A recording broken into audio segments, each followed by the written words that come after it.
Uh, Today's been a weird day. Maybe it's new moon energy. Who knows? Okay, let me get back over here.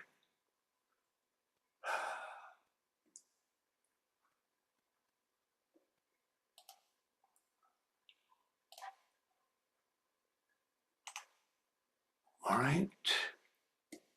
That should do it. Everybody see my screen okay?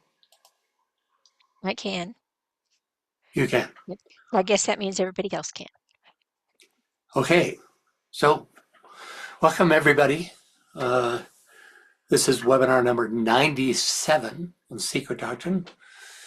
Um, so, we're going to start. We switched over to Sylvia Cranston's HPB, The Extraordinary Life and Influence of Helena Blavatsky, I've proved quite interesting. So we're going to go follow her life via Cranston, who, according to critics, has written one of the most even-handed and extensive biographies. So that should be a real treat. Anyway, could we get a reader, please, for this first I'll section? start. I'll start. Okay. Among Helena's audience were some of the children of serfs. Serf, Serfdom existed in Russia until 1861, 1.5 years before Lincoln freed the slaves. The serfs in the Badayev household, however, were more like members of the family than servile underlings.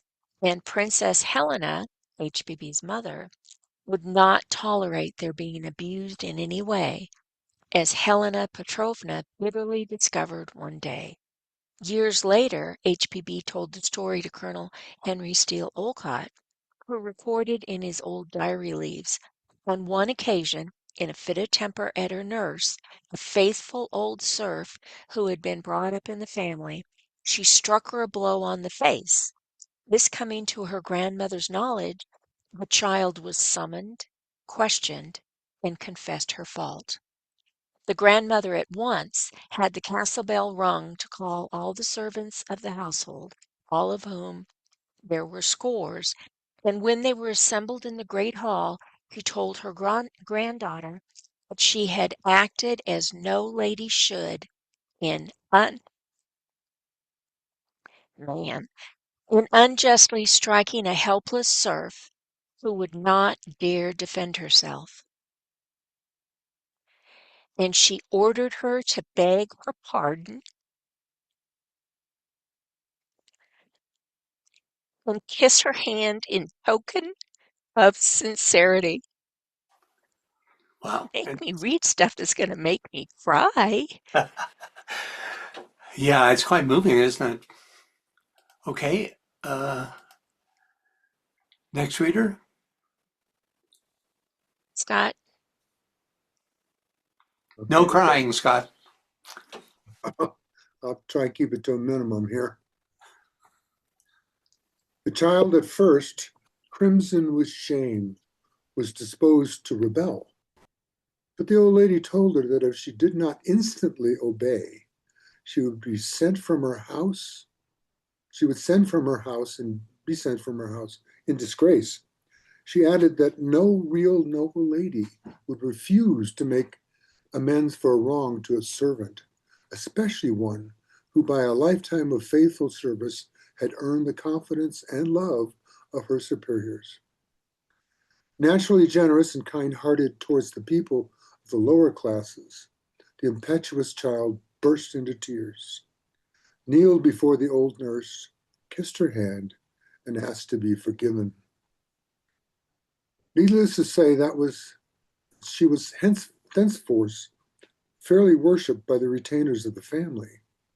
She told me that lesson was worth everything to her and had taught her the principle of doing justice to those whose social rank made them incapable of compelling aggressors to do rightly towards them. Thanks, Scott. And finally, reader, please. Michelle, can you read that, please?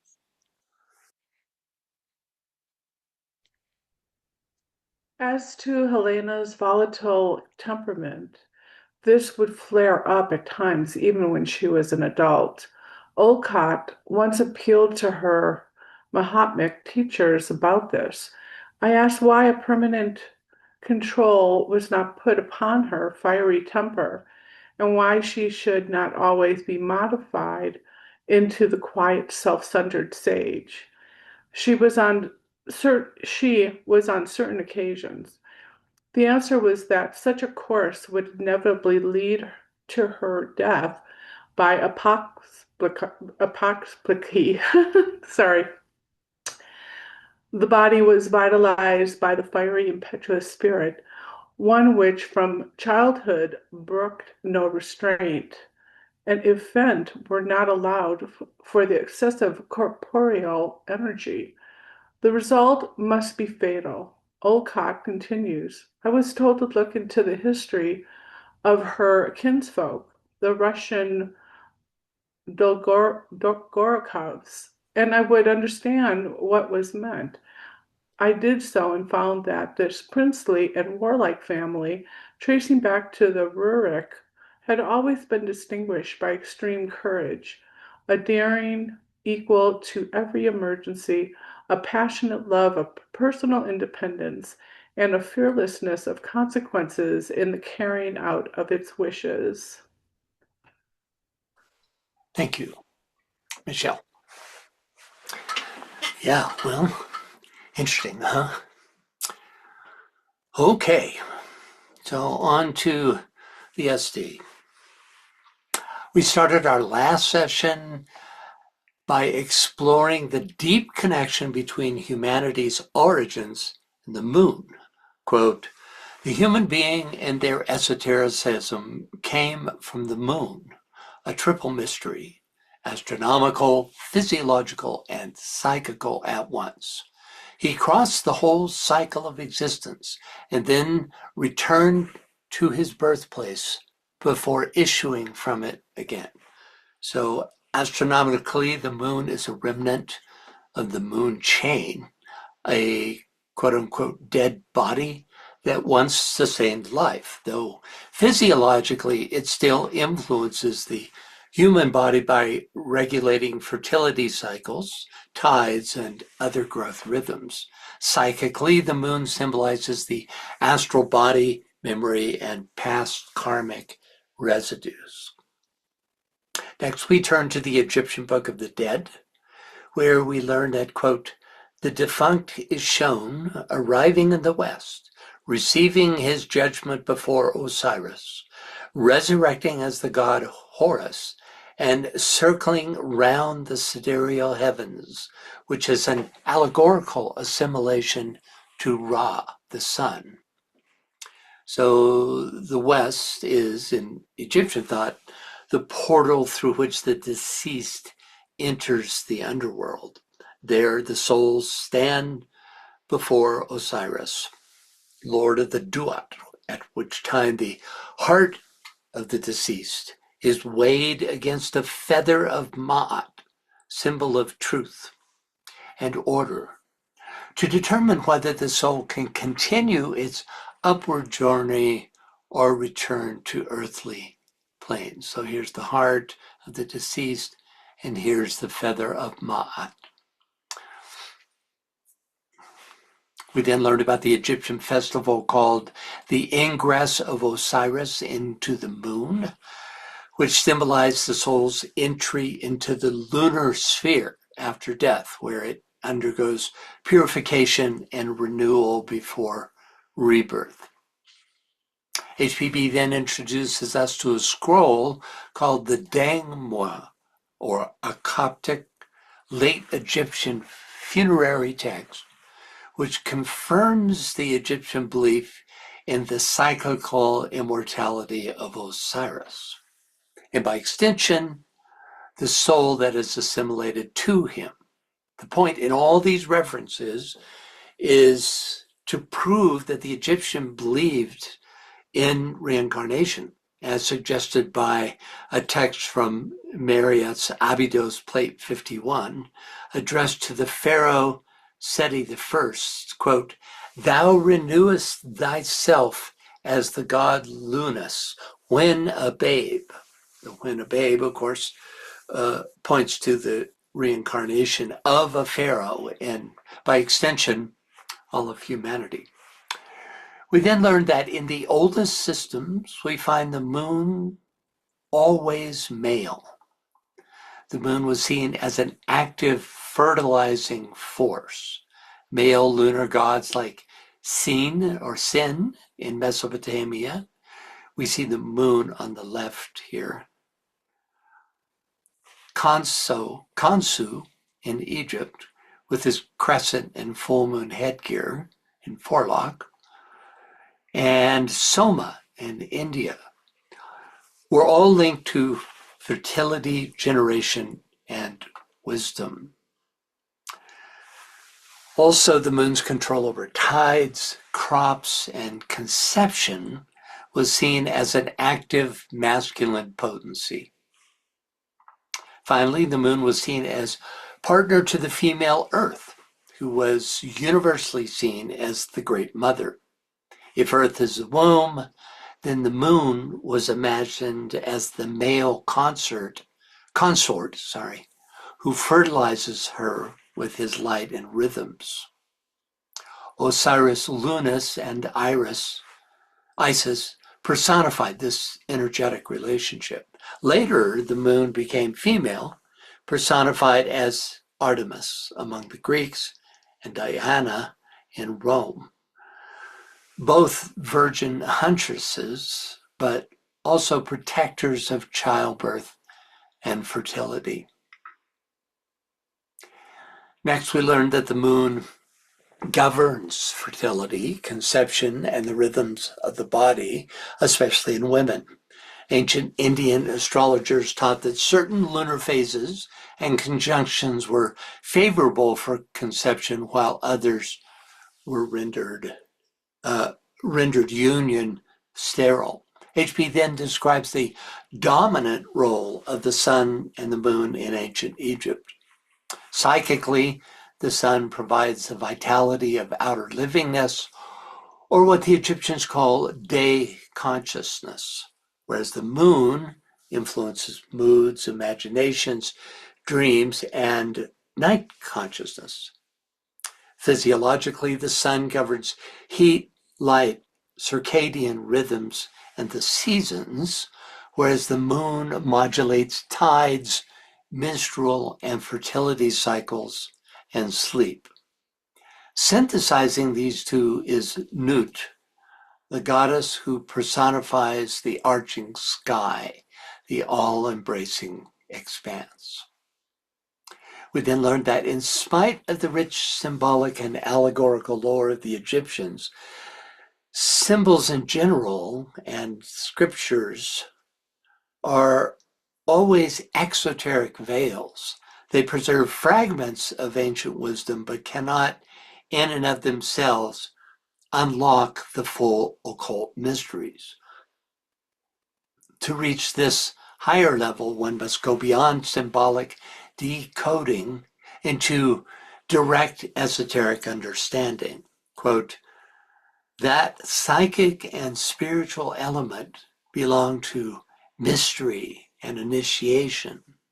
Thus, there were things never recorded in scrolls. But HPB then tells us, nevertheless, there was a time when the whole world was, quote, of one lip and of one knowledge, and man knew more of his origin than he does now. One lip suggests that in pre-Diluvian, before the flood times, before the Kali Yuga, humanity shared a common tongue and symbolic system, and one knowledge suggests a unified wisdom tradition, a collective awareness of cosmic and human origins. HPB then makes a case for the fact that however large a part the sun and moon play in the constitution of growth and development of the human body, they were not the direct causative agents of his appearance on earth. These agents being, in truth, the living and intelligent powers which the occultists call Dion Chohans. So, though the sun and moon profoundly shape the constitution, growth, and rhythms of the human body, once it has incarnated, they are not the true originators of human existence. This distinction belongs to Dion Chohans, the higher intelligences, the gods or divine architects who shape human principles and animate our psychic and spiritual constitution. HPB then describes these Dhyani Chohans as, quote, what we call in mathematics a constant coefficient or a general function entering into all construction, not particular. This mathematical metaphor emphasizes the universal lawful application of the principles represented by the Dhyana Chohans, which enter into every act of formation. The idea being that though these principles are intelligent, conscious powers, they nonetheless operate through lawful, predictable modes comparable to mathematical functions. Finally, we took a look at the ancient Jewish nation's three great seers, Daniel, Ezekiel, and Enoch, the latter being, like Tot Hermes, a generic name which means the inner spiritual eye. But HPB's point here is that these saints were exceptions to the rule because, quote, the Jewish national character was averse to anything which had no direct bearing upon their own ethnical, tribal, and individual benefits. And that pretty much takes us up to where we left off last time. So we'll begin this session by picking up the thread from our last reading. And I want to encourage you to, participate, ask questions, make comments anytime you would like to during the webinar. So could we get a reader, please? Marianne, can you read that for us, please?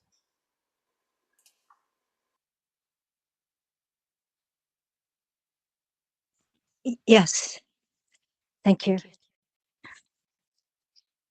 But even the Kabbalah plainly shows the direct relation between the Sephiroth, or Elohim, and men.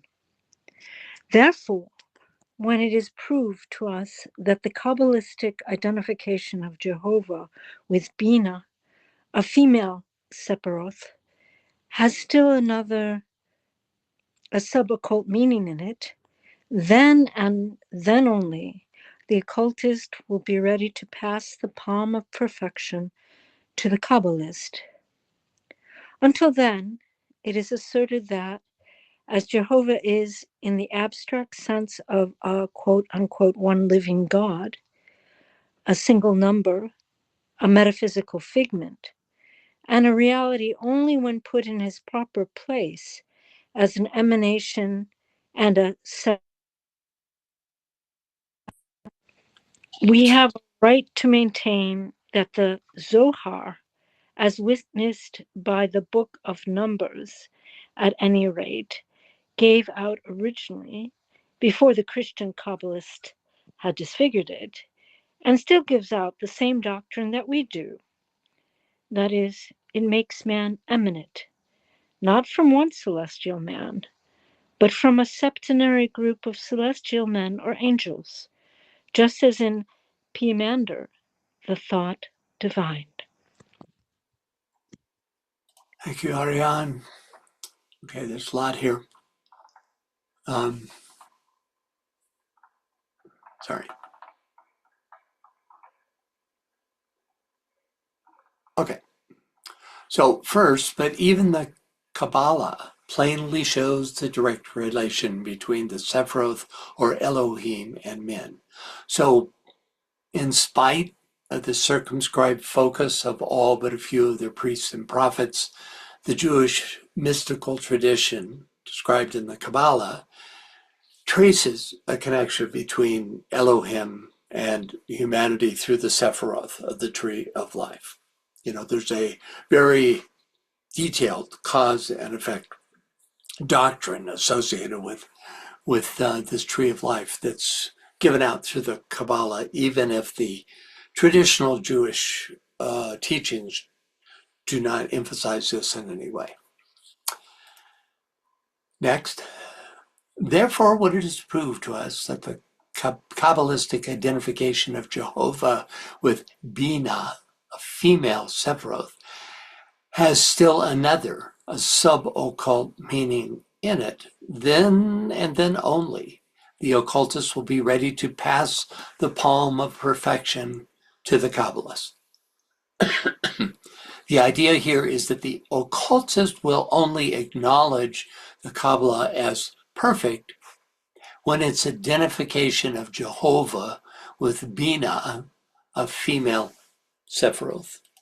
Let's see here. Let's go back here. Yeah. So this is the Bina position up here. It has the material aspect, just as the Chokmah has the spirit aspect. So only, we're being told here, when Kabbalists recognize and identify this Sephiroth with Jehovah, will the whole system be shown to contain a deeper occult meaning. HPB clearly states that the nature of Jehovah in this footnote from earlier in the Secret Doctrine. Yes, Barbara. So there's some evidence that the Sephora geometry and mathematics comes from the Chaldean oracles, and that its structure, geometry, and numerical associations, as well as the third position being female creative source, in some ways bypasses the old Jewish system. And that it works well. I attended yesterday a talk on a Nordic gods association in the Sephora, and I think it works so well with so many different systems because of its very ancient geometry and numerical assignments. Well, thank you, Barbara, for that. I wouldn't be surprised. It seems more of a natural fit in terms of the level of its occultism to have originated in Babylonia than in the Jewish nation of that time. But obviously, it was, if that's the case, it was imported, and there was a strong contingent of mystical Jews that used it and developed it. That's very fascinating. If you know where I can find information on the Babylonian origins of this, I'd be interested. Okay.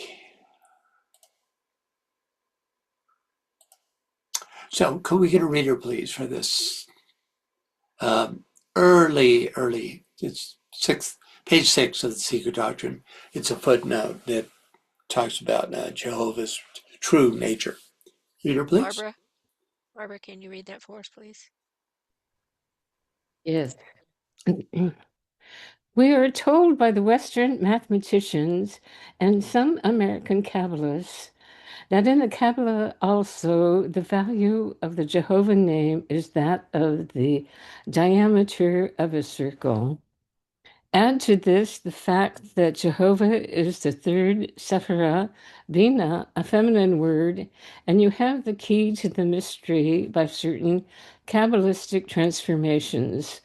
This name and androgynous in the first chapters of Genesis becomes in its transformations entirely masculine, Cainite and phallic. The fact of choosing a deity among the pagan gods and making of it a special national god, to call upon it as the one living God, the God of gods, and then proclaim this worship monotheistic does not change it into the one principle whose unity admits not a multiplication, change, or form, especially in the case of a pre-epic deity as Jehovah now demonstrated to be. Thank you, Barbara. Okay. Next. Until then, it is asserted that as Jehovah is in the abstract sense of a one living God, a single number, a metaphysical figment, and a reality only when put in his proper place as an emanation and a Sephiroth. So an important statement. Seeing Jehovah as the one and only living God is a quote unquote metaphysical figment, a sterile, metaphysically impractical thought form. Because without degrees of knowability, as put forth by Theosophy and the Kabbalah, monotheism becomes a closed concept, offering no evolutionary path. Any thoughts or questions on anything so far? Okay. Finally, we have a right to maintain that the Zohar, as witnessed by the Book of Numbers at any rate, gave out originally before the Christian Kabbalists had defigured it, and still gives out the same doctrine that we do.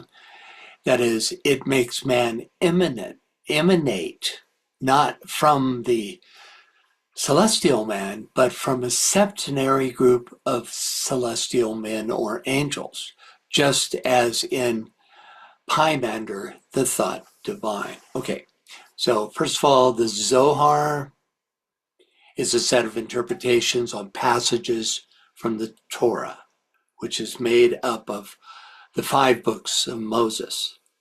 The Book of Numbers is the 4th of these 5 books. The Christian Kabbalists, seems like an oxymoron, but we'll go with it, reduce the doctrine of the original Kabbalah, which describes stages of divine emanation, to fit Christian monotheistic beliefs. The original Kabbalah teaches that humanity emanates from a group of 7 celestial beings, the lower 7 Sephiroth. These are the 7 Prajapati of the Hindus, which aligns with the theosophical teaching that humanity is created through the agency of multiple dhyanis or Elohim, rather than by a single deity.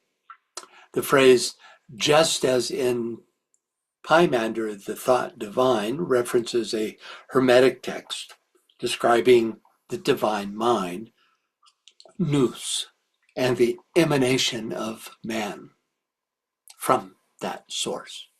In this teaching, brought forward by Hermes Trismegistus, humanity is created by a group of celestial powers, which mirrors the septenary doctrine that you find, in esoteric teachings all over the globe, basically. Okay, this ends HPB's commentary on stanza 7, verse 2. Before we move on to verse 3, let's take a closer look at the actual text of verse 2. Can I ask a question? I don't have a hand to, there's no hand icon on my screen. This is Ariane. Yes, Sure. so sorry. I wanted to ask about Jehovah. So recently I read in passing that it was another name um, for Sanakumara. So who is Jehovah? If you could just give a short explanation of because I don't know who it is, and it's very troubling because it's such a strong thought form for humanity. I think we really need to understand it. Well, first of all, I don't know of that association with Sanat Kumara. It doesn't make sense because to me it is more of a creator god, which would be um, a Davic being, um, a Davic, a lesser associate of Brahma. It would be in the line of the Brahmic uh, creator of the third aspect, line of descent. But I'm not aware of any further pinpointing of this actual being. Um, from any enlightened perspective, I'd be very interested to read that. HPB never identifies him beyond what we just read in the footnote, as definitely being associated with Bina and thus within the line of creator beings, which are Davic, inherently Davic, right? So I think the whole idea of a jealous, um, wrathful Jehovah that is put forth by the Jews is just made up as a control mechanism. Um, and the true identity remains hidden, as far as I know. Yeah, so not exactly a satisfactory answer, but that's really all I can. Uh, it's not. I'm thinking as I'm talking to you, and there's no way it could be Sanat Kumara because he's one of the 7 Kumaras who are associated with the constellation um, Capricorn, right? And there's there's nothing in anything I've read or ever read about Jehovah that associates him with being a Kumara. He's more connected with the Zeus archetype, which is also considered uh, dual sexed, and there are certain myths that put him in this same Bina position as that Jehovah is found. Yeah, that's all I can do with that. Okay, so we're going to go through this verse and try to identify it. The one ray described in this verse goes all the way back to the earlier stanzas. This is the primordial unitary life, the first logos, right? The first intelligible outpouring or reflection of the absolute that initiates universal manifestation, right? While remaining distinct from the absolute itself. Multiplies into the smaller rays, describes a process of differentiation that begins with a single undivided principle and issues forth many individualized centers of consciousness, much like a beam of light passing through a prism. The beam itself remains one, but it is refracted into distinct colors. The prism would be like the planes of matter that then force differentiation. The energy of those planes forces differentiation, each representing an aspect of the one ray. Functionally, the smaller rays serve as focal points for development. As they descend into denser and denser envelopes, they gather experience, contract into limitation, and operate under relative laws. As they ascend, they reclaim unity by integrating those experiences. Life precedes form means that the life aspect exists prior to and independently of the forms that sequentially and temporarily express that life. The merging of life and form creates consciousness, which over millennia appropriates an almost endless series of forms, sequentially more suited to the growing consciousness of the indweller. Next. Life survives the last atom, Shula Sharira, external body. So the outer form is always a transient configuration of matter. When its constituent atoms disperse, the physical pattern ends. However, the life principle, the indweller that uses that body, persists independently of any and all bodily configurations. Through the countless rays, the life ray, the one, like a thread through many beads, pearls. The thread is the enduring center of consciousness or life principle.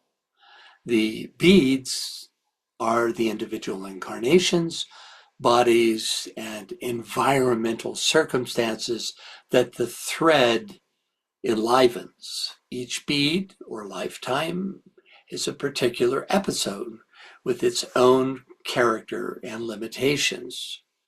The influence of the thread gradually transforms the consciousness of the beads, and as a result, they become more and more expressive of the thread that runs through them. I love this metaphor. It's one of the best in the old commentary. Thoughts or questions about anything? We're all speechless. Okay, next up. Can we get a reader, please? Joe, can you read that for us, please?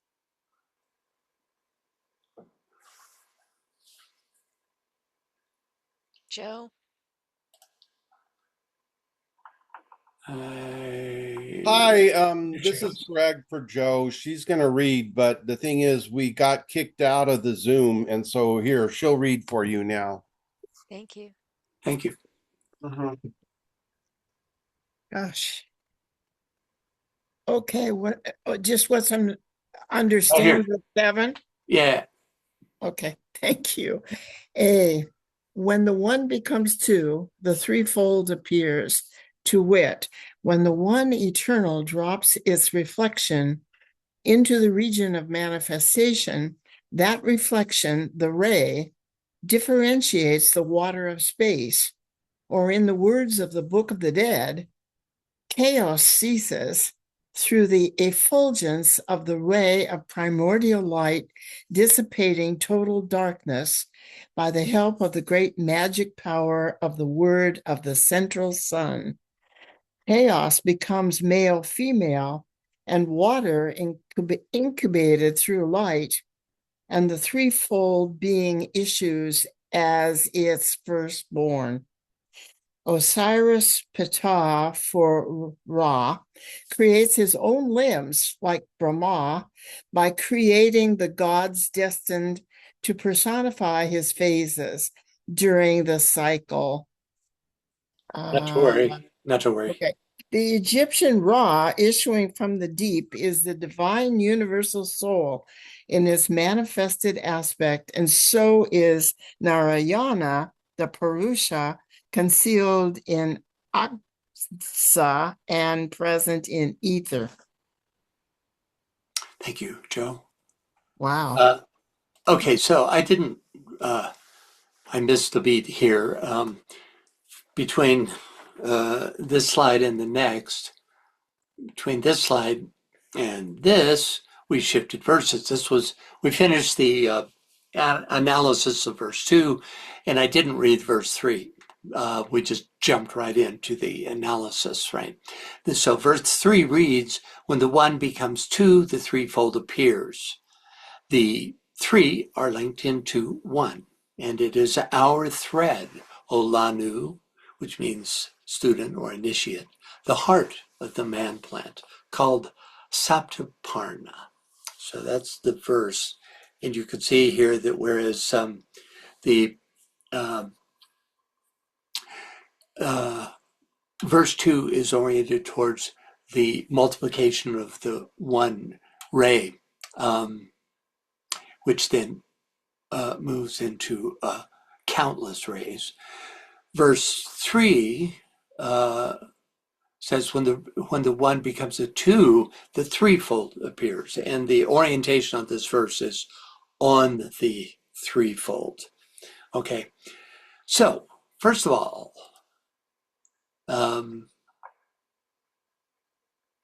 section A here references this part of the verse. Okay, so when the one becomes two, the threefold appears. To wit, when the one eternal drops its reflection into the region of manifestation, that reflection, the ray, differentiates the water of space. So this verse restates teachings from stanza 3, verse 3, way back. But let's see, but on a microcosmic, with a microcosmic orientation. Okay. This earlier verse reads, darkness radiates light, and light drops one solitary ray into the mother deep. The ray shoots through the virgin egg. The ray causes the eternal egg to thrill and drop the non-eternal germ, which condenses into the world egg. Ah, the good old days. Okay, so both verses mark the transition from the abstract, absolute unity into the differentiated, manifested universe. But when we read the rest of the current verse, quote, the three are linked into one, and it is our thread, O Lanu, the heart of the man plant, called Saptaparna. We see that the context for this latter verse is the formation of humanity from the initiating cosmic elements rather than the cosmic awakening described in stanza 3. They both use the same 1 to 2 to 3 cosmic mechanics, but this verse continues the descent to include the septenary principles of humanity. As a result, the one solitary ray becomes, quote unquote, our thread, the Sutratma, which is the, quote, heart of the man plant called Saptaparna. Saptaparna meaning seven-leaved plant, a symbol for the seven principles of man. So let's take a closer look at the descent from 1 to 2 to 3. Cosmically, the one represents the absolute, the unmanifested, or Parabrahm, called darkness in stanza 3, verse 3. This is the one, eternal, mentioned in HPB's commentary on the current verse. The two is the emergence of duality, spirit and matter, or the ray and the water of space. Polarity is essential for manifestation. Without the separation into two, creation doesn't happen, right? The threefold comes about through the interaction of the one, now acting as the active ray, upon the two, the passive deep. This produces the three, the sun, or the manifested universe. Any thoughts or questions? Microcosmically, that's the human kingdom, the 1 to 2 to 3 manifests as the monad acting through the cosmic physical plane to produce the septenary principles of a human being. Next, or in the words of the Book of the Dead, chaos ceases through the effulgence of the ray of primordial light dissipating total darkness by the help of the great magic power of the word of the central sun. So, HPB loves to show the esoteric nature of the Egyptian mysteries, and often it's quite an eye-opener because most Egyptologists interpret the dead letter and tend to put a much lower interpretation / understanding on, for instance, the Book of the Dead. Here, chaos represents the waters of space, the primordial shining sea called Mula Prakriti in Hinduism. The ray of primordial light, the active principle, corresponds to the one eternal that drops its reflection into space. So it's the same ageless wisdom. This is the masculine potency or spirit that energizes the passive feminine chaos. The Egyptian version of events gives us the means by which, quote, the ray differentiates the water of space. Here we learn that it is the great cosmic power of the word of the central sun that links spirit and matter. The central sun initiates manifestation from the cosmic mental plane, just as human souls initiate reincarnation from the systemic mental plane, both using a potent combination of mantric elements to initiate the descent. Next, chaos becomes male-female, and water, incubated through light, and the threefold being issues as its firstborn. So first, chaos becomes male-female. Before this stage, chaos, the primordial waters, was passive and undifferentiated. Through the word issued by the central sun, this abstract deep becomes dual, now containing both active and passive forces. Next, water incubated through light. Incubation suggests a vitalizing process. Just as a bird incubates an egg to produce life, through the power of the word, the ray of primordial light energizes the latent dark chaos of matter to bring forth the universe. And finally, and the threefold being issues as its firstborn. The threefold firstborn is the manifested universe. The three are, as always, spirit, matter, and consciousness. Thoughts or questions? Very dense passage, but it can be unraveled with a little bit of patience. Now we have the next phase of the creation story, which HPB gives us through the Egyptian lens. Osiris Ta, or Ra, creates his own limbs, like Brahma, by creating the gods destined to personify his phases during the cycle.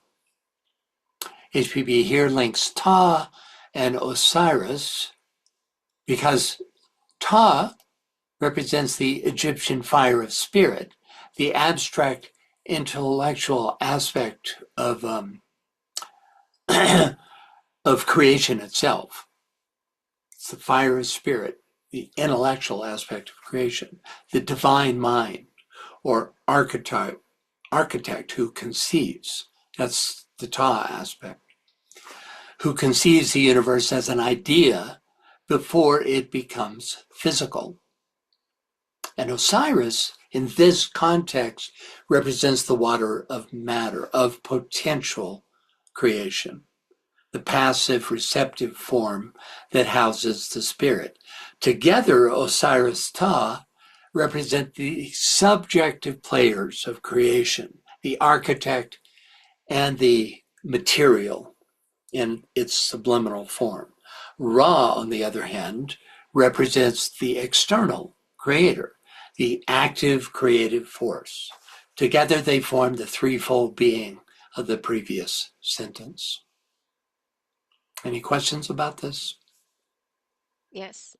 Um, Barbara has listed 2 books in the messages, Chaldean Book of Numbers, Theosophical Right. Society, Ajer, and the Chaldean Oracles, Ruth Maverick, Prometheus Trust. Thank So, you for that. Mm, yeah, they both sound interesting. Huh. I haven't heard of this Chaldean Book of Numbers published in Adyar. Hmm. Do you know which book describes the Tree of Life as originating in Babylonia?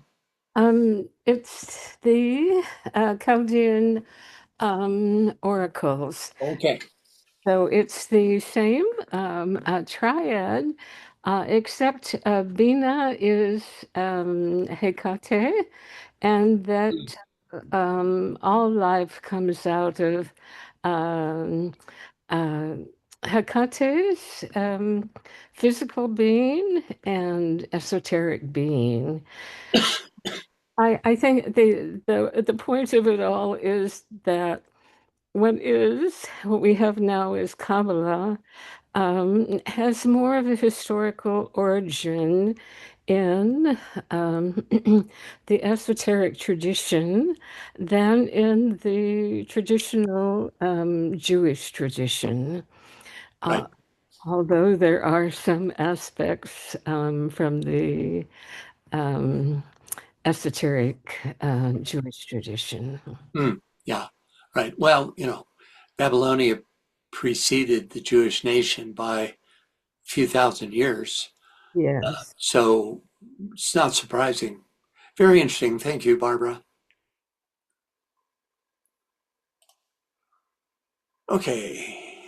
So we're talking about, let me show you that illustration again. Right. So this is the subjective creative elements, right? The mind of God, similar to Pymander at this level, Ta. Um, he's depicted as a potter, but the clay of the pot is provided by Osiris at numinal levels. This is all subjective. And then the actual physicality is initiated by Ra, who is informed by this dual force. It's interesting.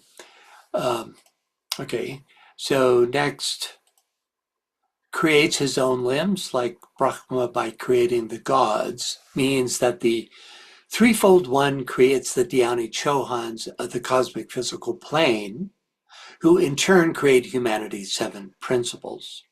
In a parallel Hindu creation story, Brahma also evolves the universe out of his own substance. Destined to personify his phases means that the Dhyani Chohans represent specific attributes which become active during the stages of the creator's unfolding activity. For example, as a creator penetrates deeper and deeper into the subplanes of the cosmic physical plane, new hosts of Dhyani Chohans are activated, right? It's a beautiful description, and the Treatise on Cosmic Fire's version of the stanzas of Zahn, if you look at stanza 2, it shows this descent and how there's these, through the word, the Om goes forth, these whole hosts of Dhyani Chohans are brought into activity, respond to the word, and initiate creation on a specific plane. The source reference refers to chapter 17, verse 4 of the Egyptian Book of the Dead, where Ra is described as creating his own limbs by creating the gods. That's key to this interpretation, right?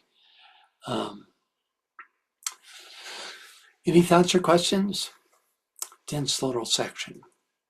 Finally, the Egyptian Ra issuing from the deep is the divine universal soul in its manifested aspect, and so is Narayana, the Purusha, quote, concealed in Akasha and present in ether.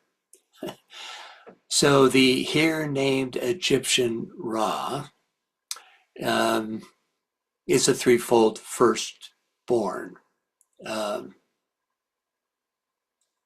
When chaos becomes male female, Ra, the divine universal soul, because it's the product of father mother, right, spirit matter, in its manifested aspect issues forth. He is the life force that then animates the limbs, described in the previous sentences, animates the host of Dhyani Chohans, right? So again, going back to this, you have father, mother, and then the son who, is conditionally manifested. That is, he's the Brahma aspect concerned with the further manifestation of the universe, which he does by creating the quote unquote limbs of the third aspect, who are the Dhyani Chohans, who in turn create the principles of humanity. Okay. Okay, where was I? He is the life force that then animates the limbs, described in the previous sentence. Okay, the equivalent deity in the Hindu pantheon is Narayana, the mover on the waters. Both deities represent the manifested logos, the active creative intelligence that arises from the dormant primordial substance to initiate a cycle of creation. As to the phrase, the Purusha concealed in Akasha and present in ether, there it is. Akasha is the primordial spiritual substance in its pure hidden state. The spirit, Purusha, is concealed here because Akasha, as the root or cause of the material world, is too abstract to be perceived by all but high initiates. Ether, on the other hand, is the lower, more gross reflection of Akasha. The spirit is quote unquote present here because ether is the active agent or vehicle through which the creative forces like light, sound, and electricity operate in the physical universe. Any thoughts or questions? All right, next up, a reader, please. Martha, can you read that for us, please? I'm going to go a little over today. I see we're all, no. We have another half hour because we started a half hour late. Okay, go ahead. This is the metaphysical explanation and refers to the very beginning of evolution, or as we should rather say, of theogony. The meaning of the stanza, when explained from another standpoint, in its reference to the mystery of man and his origin, is still more difficult to comprehend. In order to form a clear conception of what is meant by the one becoming two, and then being transformed into the threefold, the student has to make himself thoroughly acquainted with what we call rounds. If he refers to esoteric Buddhism, the first attempt to sketch out an approximate outline of archaic cosmogony, he will find that by a round is meant the serial evolution of nascent material nature, of the 7 globes of our chain, with their mineral, vegetable, and animal kingdoms, man being there included in the latter, and standing at the head of it, during the whole period of a life cycle. The latter would be called by the Brahmins a day of Brahma. Thank you, Martha.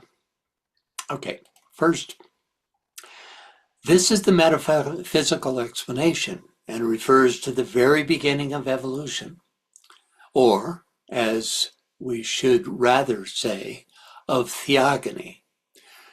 So, before the universe can have physical evolution or the building of forms, it must have theogony, which is the generation of the gods or forces who will build those forms, as described in the previous passage. So you could say theogony is the study of these creator gods, well, of gods in general, but in this context of the creator gods that have been described so far. Next, the meaning of the stanza, when explained from another standpoint in its reference to the mystery of man and his origin, is still more difficult to comprehend. In order to form a clear conception of what is meant by the one becoming two and then being transformed into the threefold, the student has to make himself thoroughly acquainted with what we call rounds. Okay, HPB is here signaling that she intends to shift her interpretation of the stanza from a universal cosmic perspective to a systemic perspective. But that before we as students can understand how the 1 to 2 to 3 paradigm applies to the origin of humankind, we have to understand how rounds work. Probably because it is during the early rounds that the Dhyani Chohans build the form world. Yes, Joe. I hope this isn't just taking us off in nowhere direction.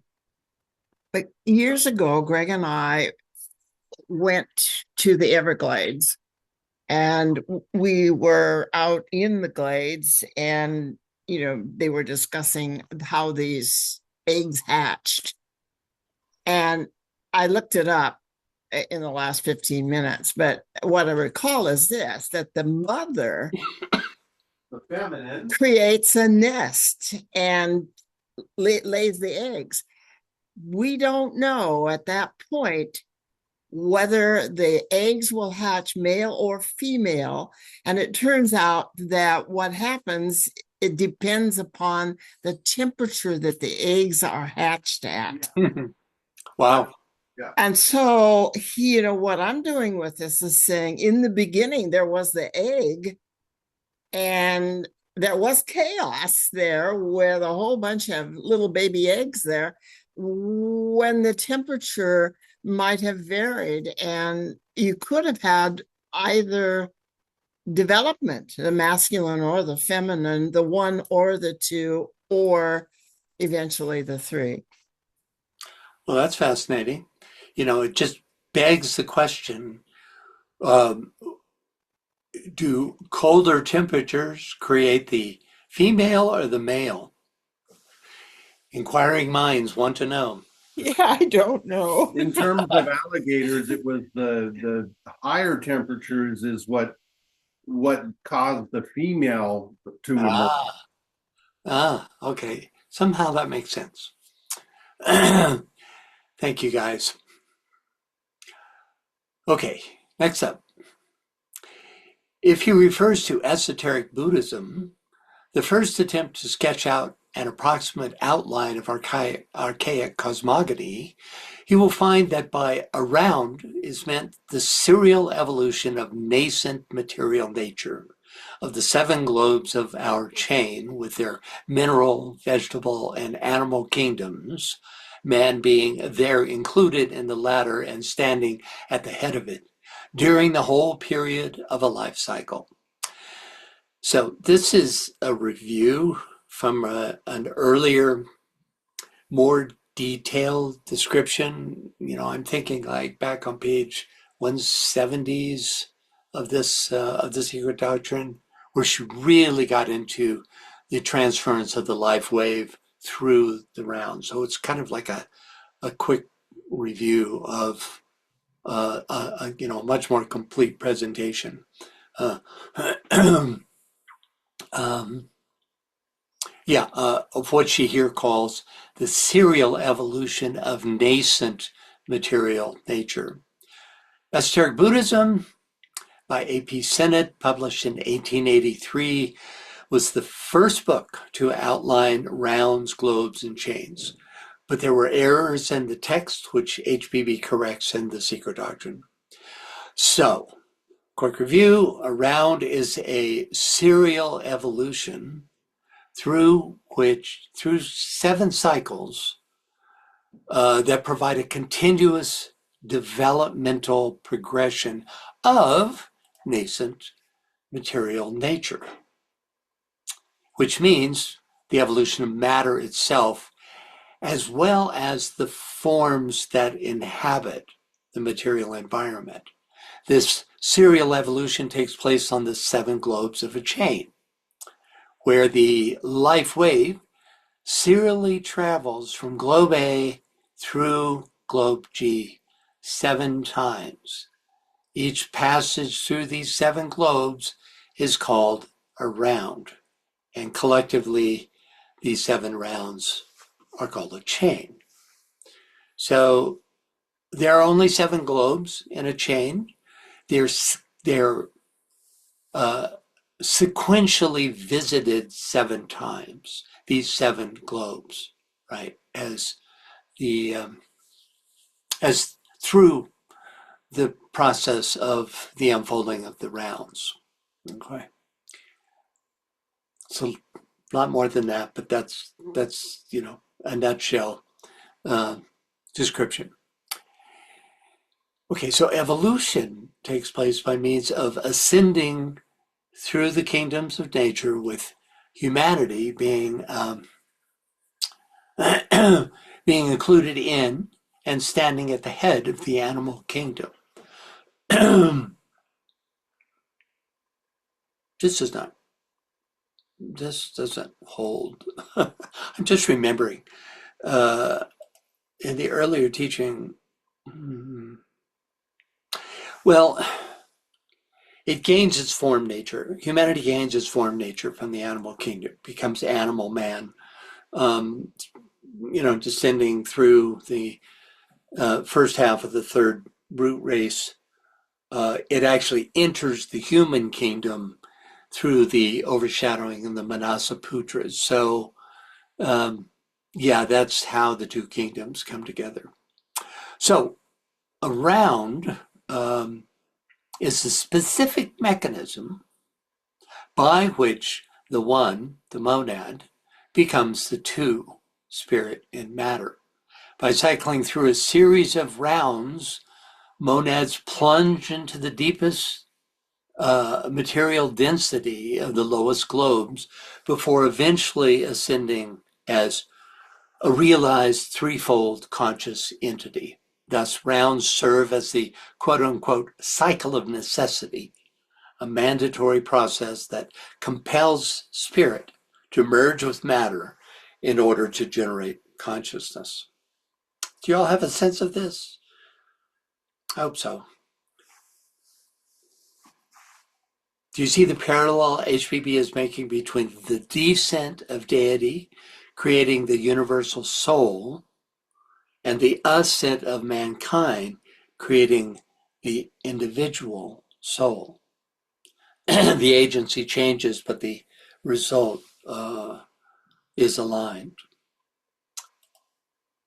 And finally, the latter would be called by the Brahmins a day of Brahma, meaning that a day of Brahma covers the duration of 7 rounds of a chain. It's important to understand that HPB does not talk about planetary schemes anywhere in her books. For her, the biggest unit was a planetary chain, right? Here's the scheme, which includes the 7 chains, and then in this reference, you would have each of the A, B, C, D, E, F, G would be the rounds, and the little numbers would be the globes passing through those rounds. So this shows the whole deal. So she didn't ever talk about that. For her, the biggest unit was one planetary chain, though she did recognize that there are multiple chains. She never talks about 7 chains forming a scheme as DK does. Okay, next up, let's take a look at the first half of the footnote referenced by the phrase, the 7 globes of our chain. Can we get a reader, please? Vivian, can you read that for us, please? Several inimical critics are anxious to prove that no 7 principles of man nor septenary constitution of our chain were taught in our earlier volume, Isis Unveiled. Though in that work the doctrine could only be hinted at, there are many passages, nevertheless, in which the septenary constitution of both man and chain is openly mentioned. Speaking of the Elohim in Volume 2, page 420, it is said, "They remain over the 7th heaven, or spiritual world, for it is they who, according to the Kabbalists, formed in succession the 6 material worlds, or rather, attempts at worlds that preceded our own, which they say is the 7th. Our globe is, of course, upon the diagram, representing the chain, the 7th and the lowest, though, as the evolution on these globes is cyclic, it is the 4th in descending the arc of matter." Thank you, Vivian. Okay, so first, several inimical critics are anxious to prove that no 7 principles of man nor septenary constitution of our chain were taught in our earlier volume, Isis Unveiled. Though in that work the doctrine could only be hinted at, there are many passages, nevertheless, in which the septenary constitution of both man and chain is openly mentioned. We're not going to spend a lot of time on this because it's not that important. We all recognize, that she was these inimical critics were trying to just, in any way they could, cast shadow on theosophy, So citing the lack of a mention of septenary principles, critics argued that the septenary system, like 7 principles, 7 globes, was a new invention for the Secret Doctrine, and that Isis Unveiled only taught a triadic system, body, soul, and spirit. HPB defends the continuity between the 2 volumes by stating that the septenary doctrine was always present, but was veiled or hinted at because the Western mind was not yet ready for the full mathematical breakdown. She asserts that Isis contained the germ of the teaching, which the Secret Doctrine then expanded on. She then gives an example to prove the existence of a septenary cosmogony in Isis Unveiled. Quote, speaking of the Elohim, it is said, "They remain over the 7th heaven or spiritual world, for it is they who, according to the Kabbalists, formed in succession the 6 material worlds, or rather attempts at worlds that preceded our own, which they say is the 7th. This refers to the idea that the Kabbalah, in the Kabbalah, called the breaking of the vessels. See, interesting, in this teaching, the first 6 Sephirotic emanations were too weak to hold the divine light and thus shattered. The 7th, Malkuth, our earth kingdom, was actually the first to achieve the desired stability. So that was hinted at earlier in Isis Unveiled.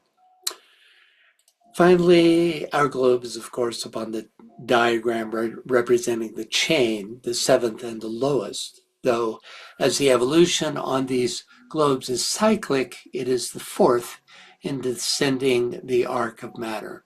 So though the 4th in descending order, our Earth or globe D is the 7th in terms of density, okay? So let's take a quick look at the second half of the footnote. We're just going to read through this. before we go on, get back to the main text. Could we get a reader, please? I'll read it. And again, on page 367, volume 2, it is written, in the Egyptian notions, as in those of all other faiths founded on philosophy, man was not merely an union of soul and body. He was a trinity when spirit was added to it, and beside that doctrine made him consist of body, astral form or shadow, the animal soul, the higher soul, and terrestrial intelligence, and a sixth principle, etc., the seventh spirit. So clearly, all these principles mentioned that even in the index one finds on page 683, 6 principles of man, the seventh being the synthesis of all 6, and not a principle, but a ray of the absolute all in strict truth. Thank you, Bial. So, no need for me to reread this. HPB continues to defend Isis Unveiled. Here, her point is that the Trinity and the Septenary are not contradictory systems, but simply different levels of resolution. She also makes the point that the seventh, when counting from below upwards, is not really a part of the system, but is representative within the system of the transcendent spirit, the one. Okay. And that ends the footnote. Now back to the text. Could we get a reader, please? Yes, Ben, can you read that for us, please? It is, in short, one revolution of the wheel, our planetary chain, which is composed of 7 globes, or 7 separate wheels in another sense this time. When evolution has run downward into matter, from planet A to planet G or Z, as the Western students call it, it is one round. In the middle of the 4th revolution, which is our present round, evolution has reached its acme of physical development, crowned its work with the perfect physical man, and from this point begins its work spiritward. All this needs little repetition, as it is well explained in esoteric Buddhism. That which was hardly touched upon, and of which the little that was said has misled many, is the origin of man. And it is upon this that a little more light may now be thrown, just enough to make the stanza more comprehensible, as the process will be fully explained only in its legitimate place in Book 2. Okay, thanks, Ben. First, it is, in short, one revolution of the wheel, our planetary chain, which is composed of 7 globes or 7 separate wheels, in another sense, this time.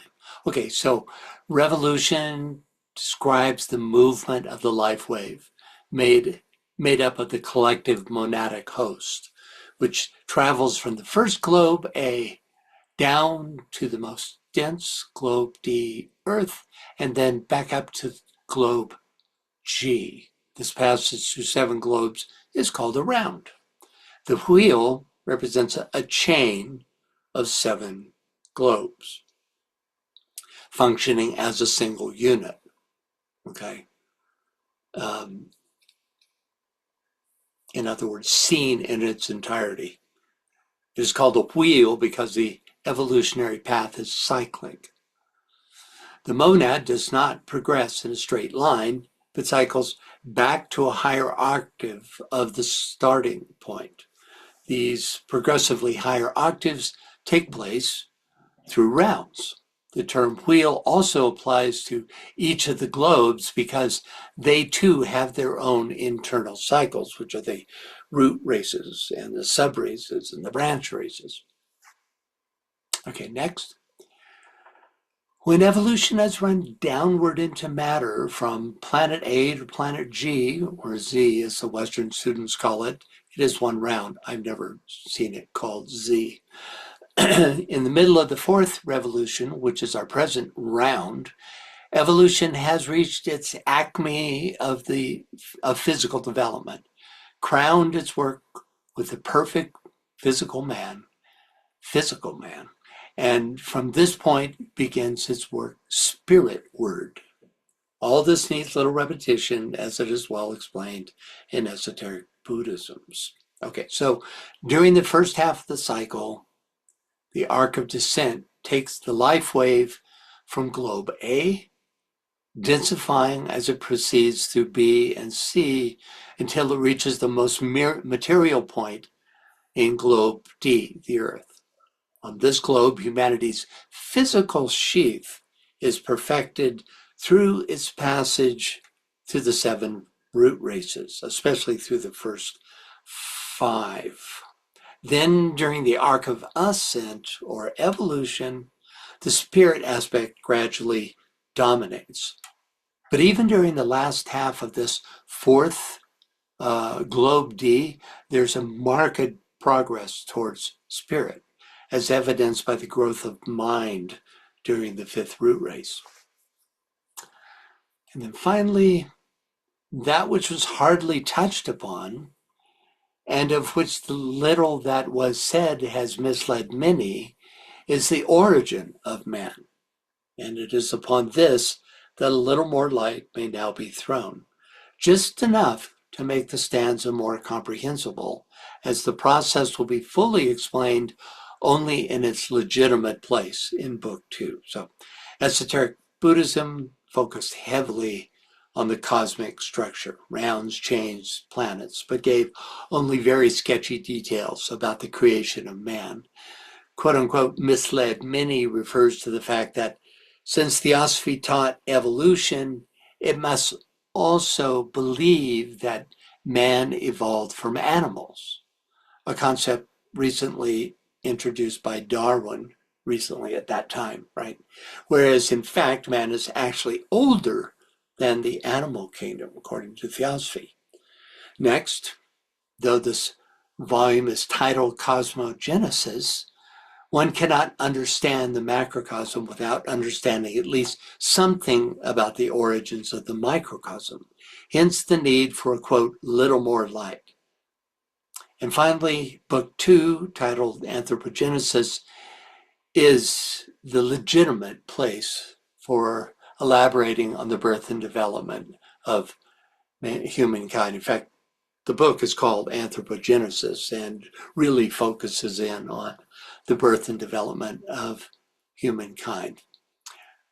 Any thoughts or questions? I see a chat. Let's see. Yeah, okay.